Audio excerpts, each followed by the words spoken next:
If you are a regular listener to the Sociology Show, then you could help with the costs of promoting and hosting the podcast. If you can spare even a small amount, then you can donate on the GoFundMe.com website by searching for The Sociology Show. There is no obligation, of course, and all future downloads will continue to be free. A huge thank you to all those that have already donated. Your kind gesture will help to continue keep the show going and growing. Best wishes and keep enjoying the show. Hi, you're listening to The Sociology Show, a podcast about absolutely anything to do with the wonderful world of sociology. Whether you're a teacher, a lecturer, a student, or just taking a passing interest, this podcast will look at a range of issues from social class, ethnicity, gender, sexuality, religion, crime, education, and anything else that sociology has to offer. My name is Matthew Wilkin, and in each episode I will speak to someone working in the field of sociology and let them explain all about their own interests, their research and their experiences. So put your earphones in, turn the volume up, and let's be sociology geeks together, eh? Hello and welcome to the Sociology Show. The Sociology Show podcast is brought to you in association with Tutor2You Sociology, the exam performance specialist for A-level and GCSE sociology students and teachers. And so you can visit their website, which is tutor2you.net/sociology. And once you're on there, you can pick up revision guides, revision videos, flashcards, and everything else that you need for your A-level or GCSE sociology studies. And so on to this episode, and I'm delighted to welcome my guest, Dr. Claire Markham. Claire, thank you for joining me on the show. Thank you. So Claire, let's go for it. Introduce yourself. Tell us a bit about who you are and what you do. So as kind of been alluded to, my name's Claire. I'm a lecturer in Sociology and Criminology at Nottingham-Trent University.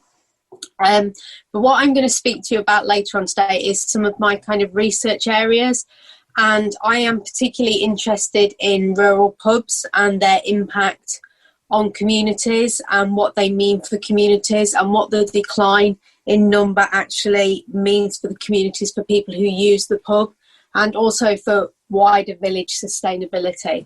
So I'm kind of interested in why pubs are closing, but more importantly, the impact of that closure on kind of those who use them, but also village identity and what it means for other services within villages. And linked to that is the kind of the sustainability angle of villages more generally and rural areas. So as a sociologist, the rural has tended to be neglected overall. So I kind of want to reinvigorate kind of studies around the rural from a sociological perspective, and really looking at how we can sustain those areas both economically, socially and culturally. And I'm guessing your research is more important than ever at this current time. It is, yeah, and I've got kind of plans going forward to kind of start to look in as how kind of perceptions towards the villages have changed both during and post-pandemic, and also kind of with the current situation around pub closures in terms of the 10 o'clock and the closures around kind of the second lockdown, what that actually means for the communities who kind of rely on pubs, not necessarily just for kind of drinking. I think this is one thing that really interests me. I'm not a drinker myself, but I engage with the pub for a number of other reasons. So for me, the pub means more than just somewhere to drink. It's somewhere to kind of meet some people. It also has a cultural influence for me and kind of is brilliant for kind of linking the past to the present from a sociological perspective. And I'm always interested what leads people into their research. Are you from a village area yourself originally, Claire? Yeah, I am. So I've always lived in the county of Lincolnshire. I have loved and loathed living in a village throughout my life, and I'll explain that in a little bit more context. So I absolutely love living in the rural, but before I could drive, I hated it, okay? And I'll explain that there was very little public transport where I lived. I couldn't get out anywhere. All my friends who kind of lived in my closest town and that were kind of going out. I couldn't go out. I couldn't afford taxis. I was relying on my parents to take me somewhere.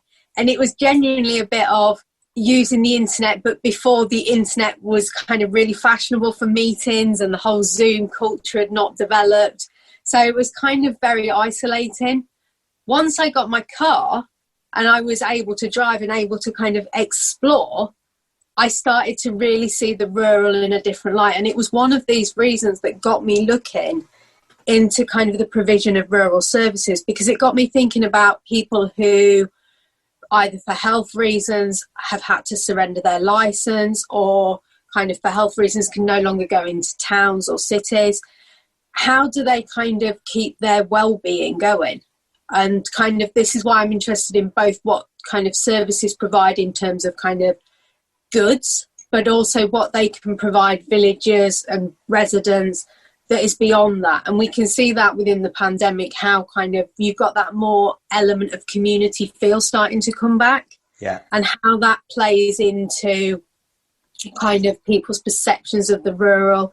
And then I'm interested off the back of that, of looking at what those services mean to people in the context of if they close, what's going to happen to those people. And I'm also interested because I always ask people when they first encountered sociology, I wondered if you were still living in the rural when you did your GCSEs, A-levels, and then did you move to a city for university? So, no, I kind of decided to go to my local university, which was the University of Lincoln. And I did both my undergraduate, postgraduate and my PhD at Lincoln. So I kind of tended to I moved house, but I kind of stayed in the kind of the rural villages, because for me, I like that peace, that tranquility, that kind of, I'm a country girl, and I think I will always be a kind of more resided to the country way of living. I like history, I like culture, and I kind of like just being able to be on the doorstep of miles and miles of countryside. Mm-hmm. Lincolnshire is very nice for that anyway, as a general kind of county. And I think for me, again, Lincoln offered me that kind of, it was close enough to go and enjoy some kind of city life. And I'm not far from Nottingham either. So I can enjoy that, but I can also have the country life alongside that. And as I say, from my perspective now, I wouldn't change it. There's things I'd change about living in the rural, like kind of sustainability and kind of inequalities, just like there are in kind of urban areas, and kind of the inequalities and poverty and things that are around, just as they are in any other area. But for me, the rural holds something in my heart that kind of attaches me to it, and I feel a connection to it. And that's really, really true what you said about it's kind of an under-researched and represented area, isn't it? Because most of sociology is about cities, urban areas, diversity in those big cities and so on. Is there anyone else studying kind of similar about rural areas, about the countryside and small villages and so on? So there are other kind of scholars who research this area. However, it tends to be more geographers. It's historically been a geographer's area, kind of the rural kind of has tended to be more kind of developed and kind of honed in. But I think there are kind of a few of us who have kind of got interests in the rural. And I think I know, for example, like when I was at Lincoln, I was doing a project. When I was doing my PhD, I met Michael Ward, who I think you've had on the show before. Yeah. And I know he's done work around kind of rural public transport and things like that and kind of things. So there are sociologists who do have an interest in the rural. And I think it's only developed over the last 5-10 years. And I think it's still got scope to be explored significantly, particularly in relation to kind of policies, sustainability, in terms of also the perceptions around what people expect a village to be versus what it actually is when you get there. That was something that's very closely came around in my research, and something I'm very interested in is how perceptions of what village life is doesn't always match up to the realities when you get there. Yeah. So I'm very interested in exploring that as well. Yeah. And I just wonder as well, with the current situation, with so many more people working from home, and there's not such this need to be in an urban area or to be in the office or to be in the city, the next few years, that movement out into villages, it could be really significant, couldn't it? It could, yeah. And I think we're starting to already see that. We've already seen in the news, for example, over the summer, some of the estate agents saying that kind of people have been starting to look at rural areas. Again, that gives me kind of an area to research insofar as has the rural, and again, you have to think about how the rural is kind of typecast, and not all rural areas are the same. But some rural areas, particularly where I live, for example, whilst I've got kind of broadband, my speeds are nowhere near the capabilities that they are when I'm kind of in my work at Nottingham, which lends itself to, again, this idea of how sustainable are the provisions within rural areas to take into account things such as more people working from home, and the whole infrastructure around that is kind of still questionable. And I do know there has been research done in the past around kind of broadband speeds and kind of businesses and their kind of relevance within rural areas because of that, which then leads again to questions around if people are more home working, how sustainable is it from a kind of a service provision perspective? Thank you, Claire. Should we go a bit more into your own research? Do you want to tell us a bit about your methodology and what the main focus of your research is then? Yeah, so my research now, I've carried on from my PhD. So my PhD was a grounded theory piece of research, and it looked at perceptions and experiences of the village pub from various actors. So it looked at it from pub goers, pub users, to people who don't go to the pubs, people who just live in village areas, and it ranged from people who had just turned 18, 19, 20-ish, to people who were in their 90s. And my research in particular looks at how they perceived and experienced the pub, the village pub, over their kind of life course, and how they kind of link that towards what the pub means to them.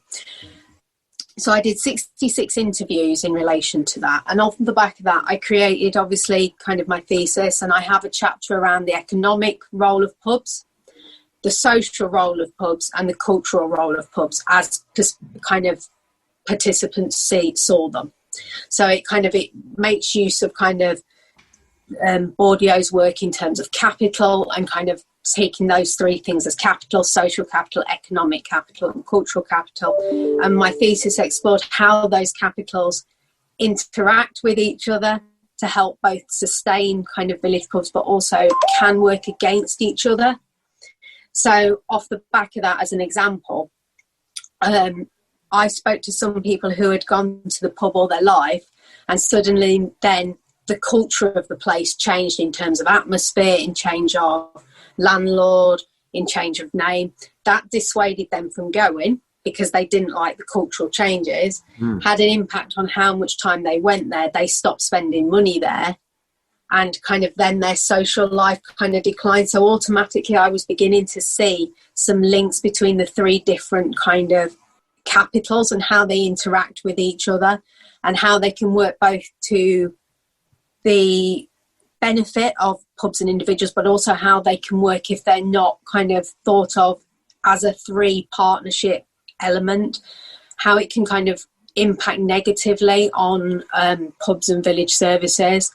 So off the back of that, once my data was in and I'd analysed it all, I thought about what could my thesis offer as well as a kind of contribution to knowledge. And I set aside at the time, a chapter in my thesis all along what kind of potential methods rural pubs in Lincolnshire could potentially use to help them try and sustain themselves. I stress that it's kind of all my research is based on Lincolnshire, so some of the kind of practice examples I've given in my work would only be probably relevant to Lincolnshire. They may have some relevance at other places, but I specifically talk about Lincolnshire pubs and the kind of the Lincolnshire economy, the Lincolnshire kind of context, shall we say, of kind of how the village pubs are, and the fact that only the ones near the East Coast are kind of near the seaside resorts, so different measures for different pubs. so I offered a kind of contribution to practice in my thesis as well as a contribution to knowledge. And it's that particular latter part that has in recent years kind of become quite a high bit of focus of my work. So when I was at Lincoln University, I was fortunate enough to be offered one of the university public engagement grants. And off the back of that, I was able to go around and run some seminars where I could invite kind of publicans or communities who were wanting to buy their pub, and I could talk about my research and my findings from that. And as a result of that, I've got to know quite a few more landlords and kind of engage with those, and I've been able to write things off the back of that, such as a conversation piece that I wrote earlier in this year about how some places can use history and heritage to help sustain their pubs. So I see kind of my role, if that's the right word, in relation to kind of my research as a way to kind of connect the academic world with the real world. And my kind of element within that is to help people give their own voice. People who are in rural areas, their voice, people who are pub users, a voice, to kind of then kind of say, look, this is happening. This might work, it might not work, but they are things that we can do. And also to showcase the importance of kind of the rural pub. That's not to say that everything in my work shows the pub in a positive light all the time. It doesn't. If we look historically at pubs, we know there are issues around inequalities. We know there are issues around patriarchy and kind of cultures within those spaces, okay? And I think one of the things that my work does is it tries to show that actually these have always been there, and that we can work within those parameters to still create. There's still something that we as a society hold dear about pubs, and rural pubs in particular. And those divisions have always been there, and there are different divisions now. So for example, in my thesis, I talk around how some of the class divisions have been kind of blurred with length of residency divisions. So the whole idea of, are you local, kind of thinking back to the League of Gentlemen back in the day, that the element, they're still there, but pubs can become more kind of diverse. And we're seeing that. We've seen it historically with kind of families going in more. We've seen it more as foods become kind of more of a space for kind of more of a family space rather than the traditional male-dominated area. So it's kind of thinking about how can we capitalise on that. But what's interesting from my work, running underlong all of this, is how people expect the village pub to be versus how it is. And this idea that I come up in my thesis and I kind of run with quite a lot is people expect a hybrid, really. So this kind of mix between some of the old facets of the traditional pub, like, for example, the last orders bell, the swinging sign, the open fire. But then you want it mixed with some of the modern comforts of today. So the kind of the food, the kind of the real ale, the kind of the comfy seating rather than the spit and the sawdust. So we've got this kind of situation where we're after a hybrid, and it's difficult to kind of then place that in kind of what is reality, because obviously that was never reality, but they're what people want. And often that's linked to kind of what people have seen or their pre-existing preconceptions. So it's kind of mixing out what people want versus what is reality. And that's kind of some of the harder, trickier parts of my research to actually knock down to it. And you can see through a lot of my analysis and a lot of my research that different people have different ideas. So, for example, some of my participants who were older and kind of lived in the village all their life, they tended to view the pub through kind of rose-tinted glasses, that they talk about the positives of it, but they kind of glossed over the more negative, like it being a male-dominated space and it being spit and sawdust. They're in favour of talking about how they would meet their mates after work, kind of in there, and it was the place that we all went. They kind of spoke about that side of it more than the kind of what they knew was happening but didn't want to really confront, if that makes sense. It's really interesting as well that you say that kind of spit and sawdust, because my perception, and I'm intrigued to know if other people thought this as well, when you say village or rural pub, to me, maybe this is a result of that I live in Sussex, but I always think of somewhere quite posh, actually, quite middle class, nice open fireplace, traditional ales on the taps. But actually, a lot of rural pubs, village pubs, that's not the case at all. In fact, far from it, right? Yeah, and it falls into kind of some of the more historical work of pubs, and like historians like Paul Jennings are particularly good at this with his book on the local, showing you that actually in a lot of rural areas, traditionally there's been more than one pub, and different classes have gone to different pubs. So this has been like the kind of the land workers pub, and this is the landowners pub. But what's interesting is, as kind of the pubs have closed in number, is you've got that merging under the same roof, but even within that kind of merging, there's still separate spaces within the pub itself. So even though now we've got rid of a lot of, some pubs still have the snug and the bar areas, which are obviously physically partitioned, but even those that haven't have still got an element of kind of where different people sit. Yeah. And we can still see that. And I think that's one of the things that my work kind of tries to show, is that, yes, the pub is an area where social gatherings and social space, and it is a key important social space, particularly in rural areas. But it also retains elements of kind of inequalities and divisions within it. And it's recognising that alongside what people want again, and kind of bringing in, and even to the point of where you start to look at food, is if you've got a kind of a good menu but it's a high price menu, you might be excluding people by default of not being able to afford those prices. So it's kind of like looking what people want, but kind of making it accessible to them at the same time, which isn't always easy to do. And I think one of the things that particularly comes quite striking a lot from my research is how much value people place on things such as the name of the pub, whether it's got a swinging sign. Open fires were constantly talked about in my research. Yeah. Now, what's interesting with that is Lincolnshire still has quite a high proportion of areas that have got open fires. I have one in my own house, for example, that's been there all my life. It's still kind of a dominant fuel type round here. So it's expected that pubs and that will have them. But obviously, running alongside everything, things like coal fires are dirty fuels and have impacts on the environment.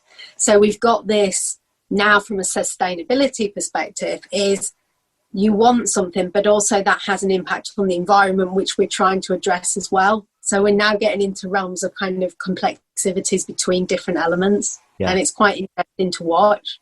Thank you, Claire. Thank you. That's going to be the end of part one. In part two, we're going to carry on the discussion about your research on rural pubs. Hi, welcome back to part two of the Sociology Show. I'm talking to Dr. Claire Markham, talking about rural pubs. One of the questions I'm quite interested in, Claire, you mentioned that many pubs have either changed or had to close. When did we start to see that occurring? Was there a sort of a key time in history where we started to notice that movement? I think, one of the things I did in my thesis was put together a kind of review of the literature around kind of the decline of pubs in numbers. And I think there's a whole range of factors that come into play. I think you've got things such as people's changing in leisure time. People kind of from the 60s and 70s had more leisure time. They were starting to get into the realms where there was more disposable income. Towns and cities and the development of the nighttime economies were starting to really kind of take shape from kind of the 70s onwards, and you started to get that. And I think at that point, the pub was starting to be overlooked as a site of kind of entertainment, as a site of leisure, and it started to take on a slightly different role in people's lives. By which case, I know like when I was growing up, some people went to the village pub as a kind of a preloading event before going into town. So it was somewhere there you met your friends, had a drink, and then went into town. As I've kind of got older, I've seen that kind of the village pubs have tended to have a big market around food. And I think they've remarketed themselves in relation to that. And I think they're key factors, but I also think there are issues around kind of policies around government legislation, and there are debates around the kind of the beer tie and the pub tie, and there's lots of factors. And I think it's the fact that all those things have come together and had an impact. I don't think there's any one thing that can be pinpointed to say this has led to the decline. I think there's a whole range of factors going from consumer behaviour to kind of policies through to more general transferences and kind of developments within the kind of the cultural marketplace, so to speak. Yeah. So, and also underlying that, I think there's also changes in kind of the wider society and the sociological kind of transference of people kind of now commuting to work rather than living and working in the same kind of 6 mile locality. So particularly in the area of Lincolnshire, when I was kind of interviewing my participants, they were saying for them, they all worked kind of within 2 or 3 miles, and the pub was their natural kind of place to meet. I think now with people having more kind of diverse lifestyles and kind of work in different places, that's kind of led to it. I mean, I think for me, what's interesting is, as you alluded to with the home working, is will it kind of then come full circle again? Yeah. I don't know. I'd be interesting to see. But I think with pubs, the ones that have kind of survived the closures and survived kind of to today are the ones that have taken it upon themselves to offer more than just drink, and kind of actively offer more. So not just food, but also kind of, we can see library spaces being put in there. We can see what Wi-Fi spaces. We can see delivery services, and also where the landlord or landlady or whatever has kind of become embedded within that community themselves. Yeah. So rather than being a kind of a tenant of a pubco, like, for example, a manager of Wetherspoons, just off the top of my head, or a manager of any of those kind of things, where the landlord or landlady are part of the community themselves and they've embedded themselves within that community to become a face that is more than just that pub, if that makes sense. Yeah. That they've become intrinsically linked with that village, and people know them and they see them walking their dog, for example, or whatever, and that kind of community feel alongside of it.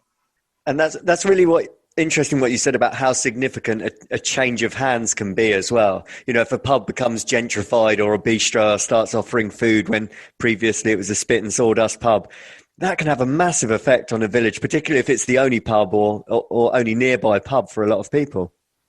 Yeah, and that was something that came out very heavily within my work. And some of the people I got to interview were kind of talking about back in the kind of 80s, and when the kind of the big six and the beer orders and things like that they kind of, the changing of the corporate identity coming through, that was a big persuasion for them to kind of limit how often they went to the pub. And one of the things that came out very strikingly was, if landlords kept changing kind of either the pub or the name, it could kind of signal kind of to them that it was no longer their local. So there were people who attached the kind of the village pub they kind of used as their local. Yeah. It was like they put a kind of ownership to it. And when it kind of changed, it was like, well, it's no longer my local anymore. I don't really want to go. So it kind of dissuaded people from going. Part of people's identity, really, isn't it, their pub? And I think that's it. I think a lot of kind of people spoke about how the pub has kind of, particularly older people and the older generations who had used the pubs a lot more in their youth. So particularly the older men I, for example, interviewed, they were talking about how the pub kind of for them offers them a connection to their past and kind of offers them kind of times to reminisce and kind of also go there now with their families for a meal. So there was this recognition that the kind of the role of the pub in terms of how they use it has changed, and they didn't have a problem with that insofar as where before they'd go and stand at the bar and have a drink, now they'll go with their families and have a meal. And they kind of recognised that as their life moved on, that was a natural progression. And those sort of changes were kind of more accepted. What tended not to be more accepted was things like changing of names and changing of signs and the removal of kind of the more historic things like the Last Orders Bell, things like that were remarked on to me that they were very important imagery facets that kind of made the pub a pub. Yeah. So it fell very much into that. And that's the part of my research now that I'm kind of really starting to develop out on and think about the cultural relevance and how important the cultural side of the pub is. And also in relation to if pubs close, what history and heritage is also being lost. So, and how that can impact on the village identity more broadly. It's really reminded me of, I'm going to give such a mundane example, but there's an episode of Men Behaving Badly from the 90s where the Crown pub shuts down and the two lead characters, Gary and Tony, have to search for a new pub. And they kind of grade everything. What's the pint like? What's the barmaid like? Do they sell peanuts? Is there a fruit machine? And it's it's just really reminding me of that there's kind of, it's almost a tick list of what people envisage should be in their local pub. Yeah.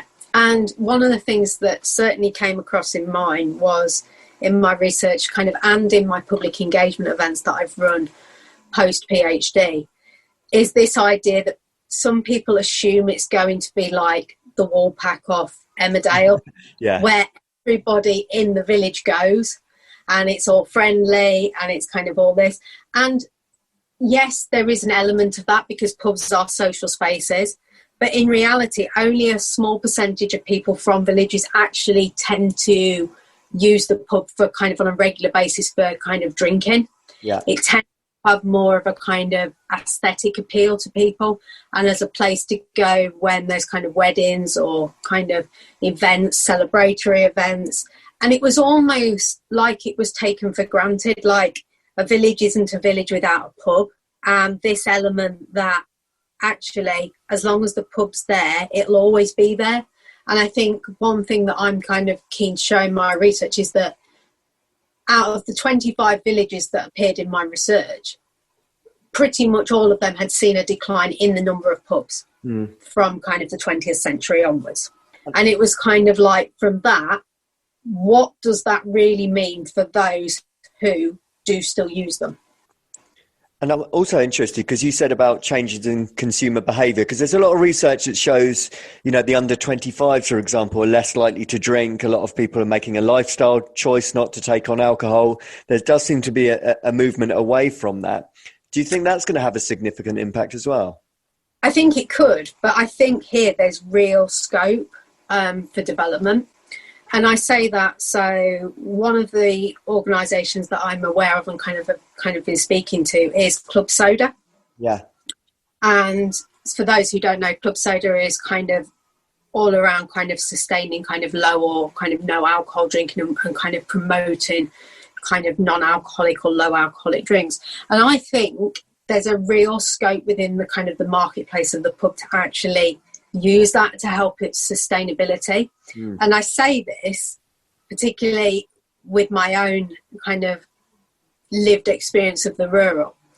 There are many times when I want to kind of go to a pub for a meal or at Christmas, and with the drink driving laws, obviously you can't drink and drive, okay?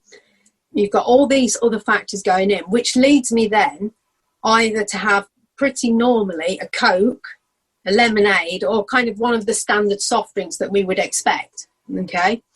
And I think kind of with this kind of push towards kind of people going kind of either for Stoptober or kind of people not wanting the alcohol, I think there's real scope for pubs to kind of, as well as kind of their alcohol offerings, extend their kind of soft drink offerings. Yeah. And I think that could really kind of help the marketplace. And it's something that I'm very interested in doing some research in relation to how kind of the remarketing and the kind of the rebranding and kind of the more accessibility of kind of different low and soft alcohol drink, non-alcohol drinks could kind of be used to help sustain pubs.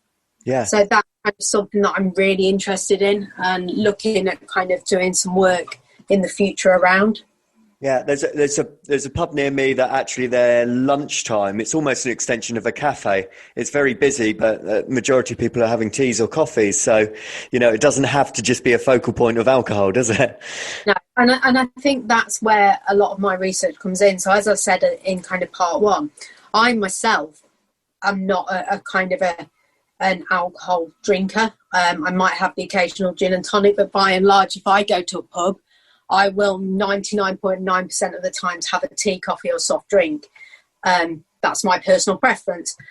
But what I can still do within those spaces is enjoy the company of others, is kind of have a meal. I can meet friends in there who I probably wouldn't be meeting otherwise.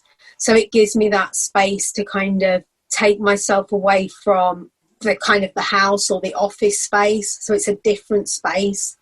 And within that space, there is that kind of natural kind of ability to socialise if that's what you want to do. There's also one other thing that I quite like about pubs from my perspective is many a time, especially pubs that have kind of offer Wi-Fi and that, yes, to be able to go in there and kind of sit with my laptop and do some quiet work.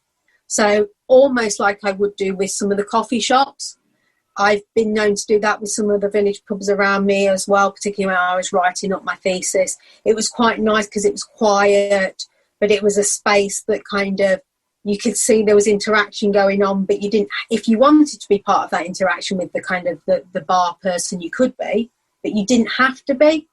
So it was kind of almost having that friendly face around you, but also having the ability to work as well. So I think there are opportunities to kind of for pubs to develop and sustain, and how that can link to the wider village life more generally. Because again, we have to look at some of the kind of the negative realities of living in villages for some people, that some people can't have the internet or don't have the kind of the ability to afford the internet. And it might be that they have the devices, but they don't have the internet. And if the pubs can provide Wi-Fi, and people can therefore, it offers that another connection to the outside world that people might not have been able to get otherwise. Yeah. Do you think that is the future of pubs, Claire? Maybe this could be the last question. Do you think that's the way pubs are going to go in the future?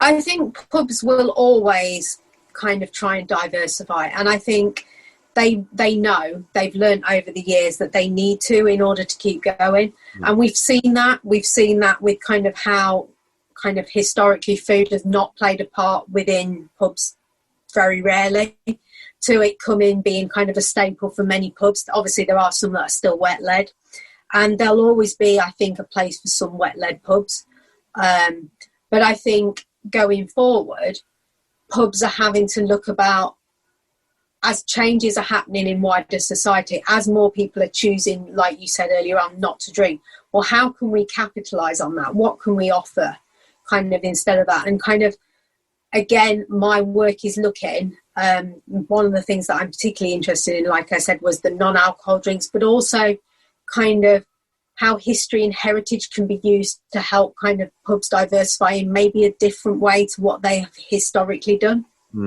Agreed. And I really do hope that this pandemic does not continue to shut too many. I know it's going to have inevitable effects for some, but let's hope it's not too damaging for all. Yeah, I would totally agree with that. Thank you, Claire.